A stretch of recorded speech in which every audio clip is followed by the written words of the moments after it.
sorry about the background noise. I also have the washing machine running. You might be able to hear it, and again, I apologize for that. But anyways, I have not uploaded in over a month. The reason for that is I've just been really busy with work. I work early morning shifts, and I've just been really tired. When I get home, I pass out immediately, and I've just been taking care of my mental health. I just haven't had the time to sit down and make a video, but I really wanted to film this because I love talking about books. I do have a Goodreads. If you guys are interested, I'm very active on there. I post about every single book I'm reading and give more in-depth reviews. So without further ado, we're gonna start with physical books because I forgot them in my video last month. So yeah, let's just get started. Tender is the Flesh by Agustina Basterica. She's an Argentinian author. This book is about humans that are bred for consumption, basically cannibalism. Cannibalization is legal because there is a disease that is spreading among animals that makes them unable to be eaten. The main character in this is Marcos, and he works at the human slaughterhouse, essentially, and he is given one of the purebred humans as a gift, and he keeps her with him in his barn and does things that he's not supposed to with her. Really recommend this book if you want to get into horror. It's barely 200 pages long. It's a really short book, and I really enjoyed it, and the cover is amazing. The next book that I read is Gothic by Rue Nix. Gothicana book is beautiful. It has purple sprayed edges. This is like a Beauty and the Beast meets Dracula romance. So it's about a girl named Corvina who goes to Varenmoor Academy, I think it's called, and she starts a romance with one of her professors. There's a paranormal entity that is haunting the school, and so students are going missing, so she just has to uncover the secrets of the school, basically. But I really liked this one. It was a really fun read. Now we're gonna talk about my Kindle reads. I love Kindle. I use it all the time. I have so many books on there. Behind Her Eyes by Sarah Pinborough. This is a psychological thriller. This is a weird one. There's a Netflix show based on it. I personally haven't watched it, so I can't say if it's better than the book or not. This one is about a woman named Louise who meets this guy named David at a bar, and she finds out the next day that David is her new boss, and not only that, he's also married to Adele. Louise and Adele bump into each other randomly, just walking on the street, and they proceed to form a friendship.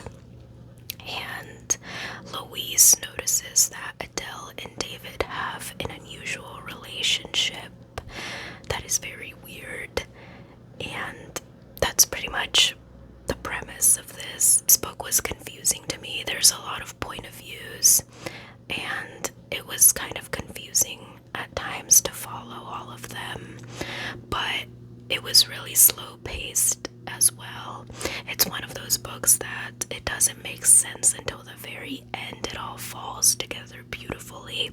I gave this one a 3 stars on Goodreads. Next, I have my only 5-star book of the month, and that is Little Stranger by Lee Rivers. This is a dark, taboo romance between Malachi Vise and Olivia Vise. They are foster siblings, and Olivia's parents are trying to force her into an arranged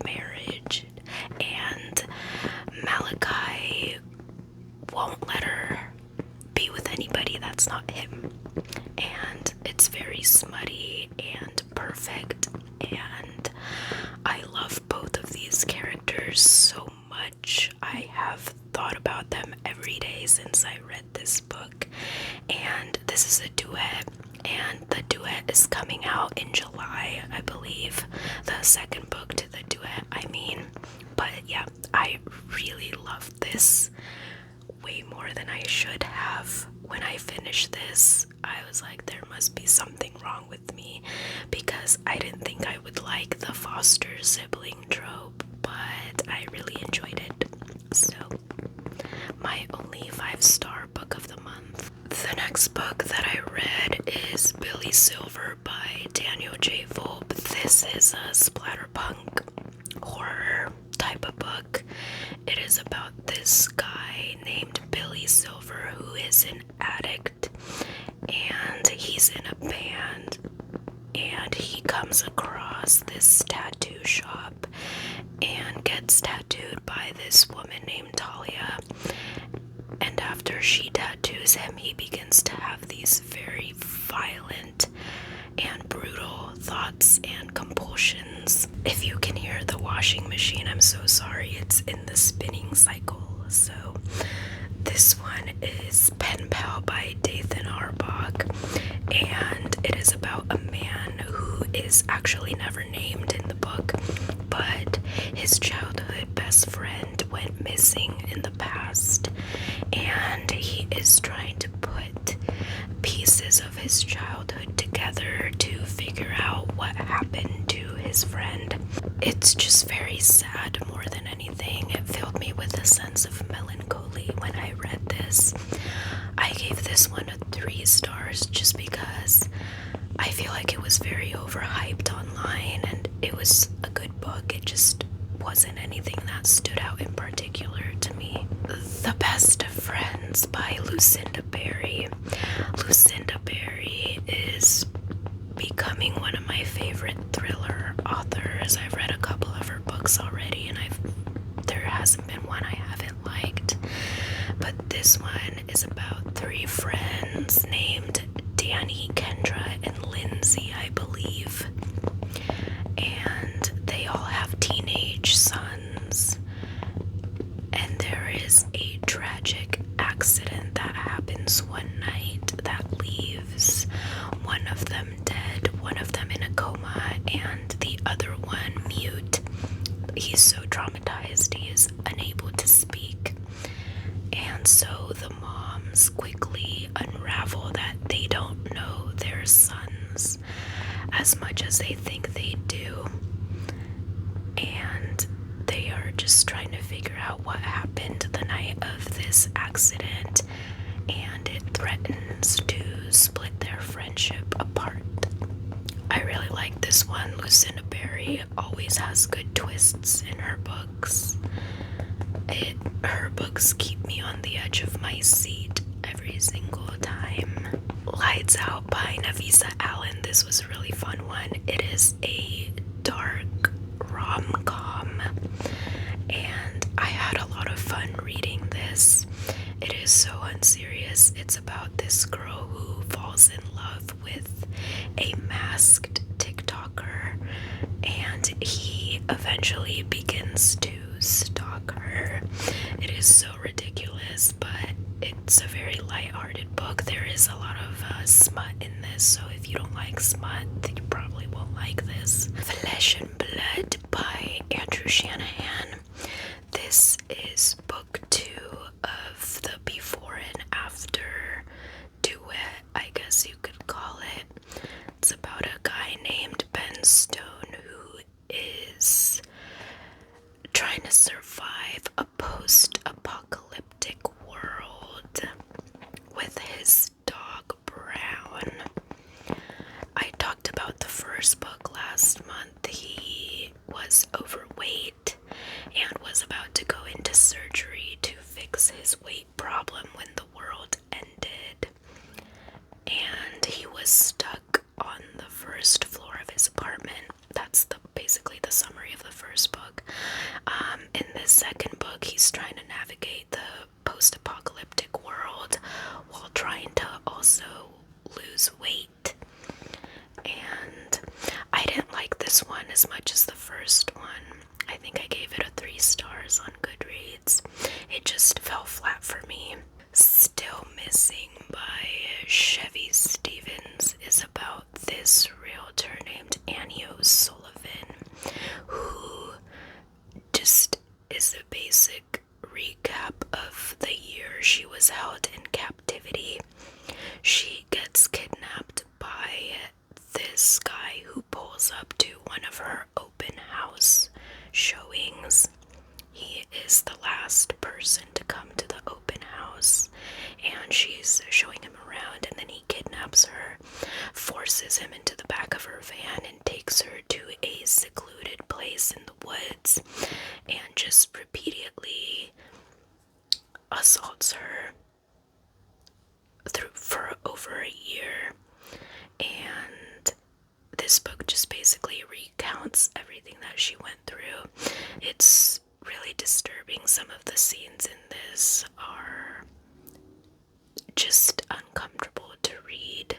Death's Obsession by Avina St. Graves. I gave this a 4 stars, but I constantly think about giving it 5 because I really like this book a lot and I do think of the characters often. It's about a girl named Lilith who falls in love with the Grim Reaper. This is a dark paranormal romance with smut. So the Grim Reaper, his name is Leetum. I think that's how you say it, Letum. It's Leetum. Yes, Lilith and Leetum. So Lilith is a broke woman. She doesn't have a lot of money, and she is with her loser boyfriend who contributes nothing to her life, and she's basically being watched by the Grim Reaper.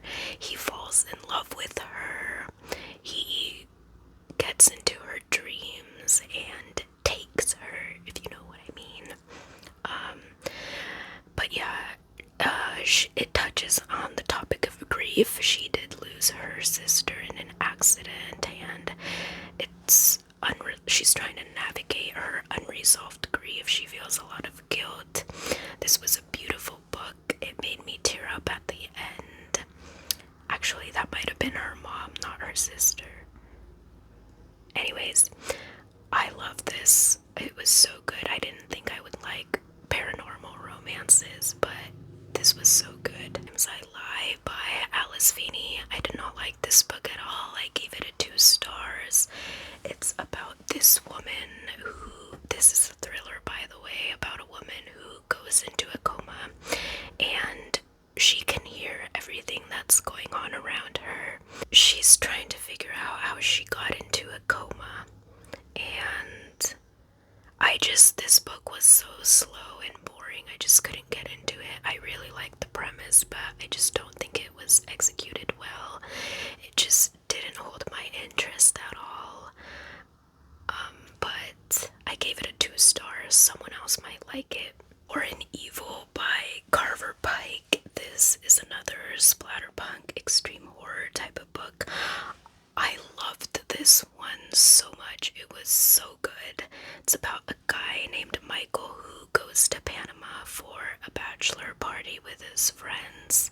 And while he's in Panama, he meets this woman who she is an escort, and she takes him to her place of business, and a lot of horrors happen there.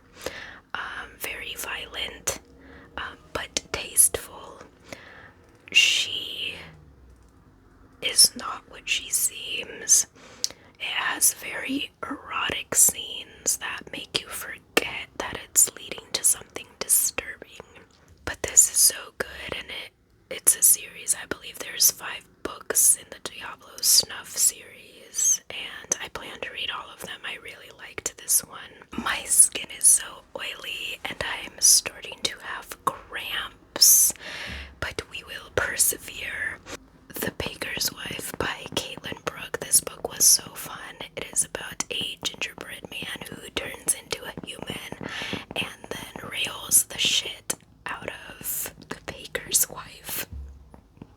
That sounded ridiculous.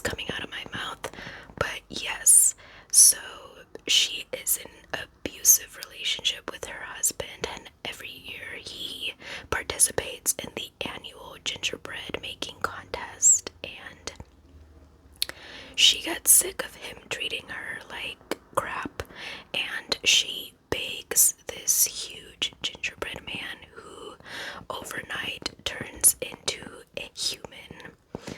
And it's very smutty. Like, this book is ridiculous, but it was so fun. I had a blast reading it, and it's really short. I think it's only like not even 100 pages, if I remember correctly.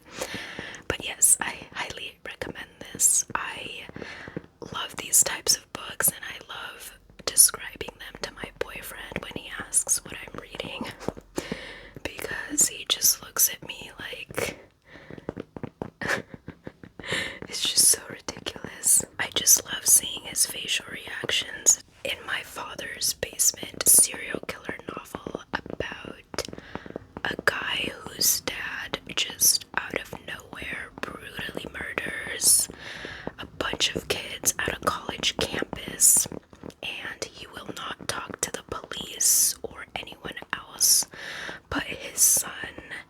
And this just basically recounts his relationship with his dad and what led his dad to kill a bunch of college kids. It was really good. I really liked this one. It touches a lot on the nature versus nurture topic. It's Me, Charlie by C.M. Guitros, I think that's how you say it, is about, first off, this book is sick, vile, and disgusting, and it made me want to delete all of my social media. It's about a guy named Charlie who gets obsessed with this indie author, so he masks himself online as a woman and basically befriends her, and they talk about books and all this, and then he ends up stalking her and kidnapping her and holding her hostage and performing all these disgusting acts on her. This made me physically gag. I almost puked, and it felt disgusting to even give this book a rating, but I gave it a 3 stars. But it's sick. It's only like 60 pages too, but it was so disturbing, and it did what it was intended to do, which is gross out the reader. Gone to See the Riverman by Christopher Triana is about this woman named Lori who is pen pals with Edmund Cox, who is a serial killer. She becomes pen pals with this vile human being, and she starts to become so fascinated and fixated by him that she eventually does anything that he asks of her. So he gives her a key, and she needs to go to the woods and find the Riverman. And she takes her disabled sister with her on this journey to find the Riverman. And Lori is a messed up main character. She has a lot of demons, and she has done a lot of unspeakable things, which I think is why she was so drawn to Edmund. But yeah, some of the things that she does and that are described in this book made me really uncomfortable and uneasy. Again, with horror books, look at the trigger warnings, just proceed with caution. But I really liked this one. It was well written. I read it in pretty much one sitting. Now for the last book is The Detained by Christopher Triana. Same author as before. This one is about 5 people who go to their high school reunion, and they are locked in the gymnasium. There's exactly 5 chairs set out for all of them, and they have to face the demons of their past. This has a supernatural element to it, which I like. I don't mind supernatural books, but it was this kid named Graham who committed suicide at the high school. And all 5 of these people at the union had a connection to Graham, and they essentially have to